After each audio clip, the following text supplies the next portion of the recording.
The next topic is states of matter. Okay, states of matter. Matter can exist in three states: solid, liquid, and gas. These states can be decided by three properties. First one, intermolecular force. Second one, intermolecular space. Third one, the kinetic energy possessed by the molecules. Okay, again I am repeating. First one, interparticle force. Second one, interparticle space. Third one, the kinetic energy. These three properties can decide the states of matter. Okay, according to the increase or decrease of these three quantities, we can decide the substance can exist in which state. Accordingly, you can see the other properties of matter in that particular state. Okay. So first state, that is the solid. In the solid state, you can say this is the molecular model of solid.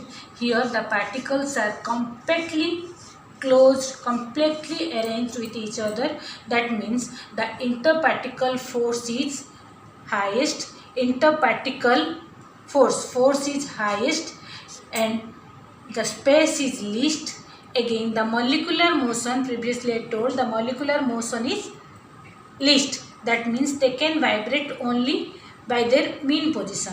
Accordingly, they are having the definite shape, definite volume, definite shape, definite volume. Again, they cannot change their shape according to the container. They are not compressible, and you can say they are having the fixed shape and size.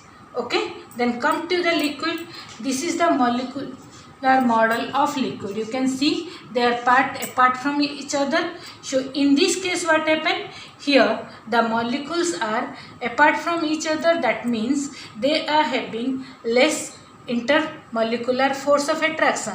Okay, less molecular force of attraction. That's why they are ready to leave their own position, but not free to come out of their volume. Okay, so they can flow, but not in any way, only in one direction. Next, interparticle space is higher. In comparison this, it is higher. Again, the kinetic energy also higher. They can vibrate by their mean position, and they can move apart from the mean position.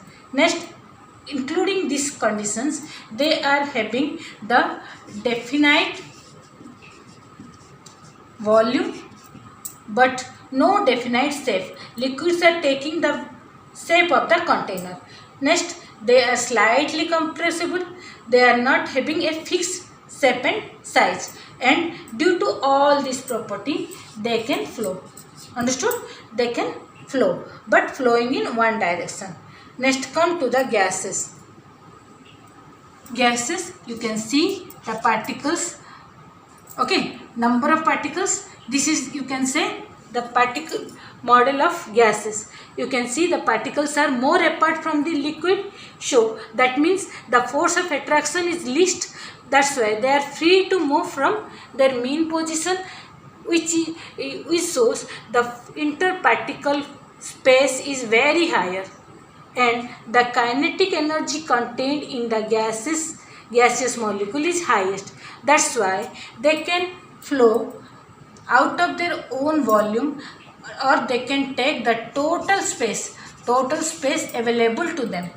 Okay, total space available to them. That's why they are not having any definite shape, size, volume, anything. Okay, so they are, due to the large interparticle space, they are highly compressible, and they can flow in all direction. Due to this common property, both liquid and gases are known as your both solid, liquid and gases are known as your fluids. Okay, so these are the basic characters. These are the basic characters of solid, liquid and gases. Let's come here. I am completing today's lesson. Next, you have to what is your homework? You have to undergo the points given in your book in the comparison between solid, liquid and gases. Go through that and write the definition. Some particular definition you have to write. All of you have to maintain a copy for this. So particular definitions for the terms cohesion, adhesion, surface tension, viscosity, interparticle force, interparticle motion or molecular motion, interparticle space. All this definition you have to write in the copy. Along with that, complete the question number 1 to 6 in your exercise. Again I am writing question number 1 to 6 in the copy from your exercise. Okay, thank you.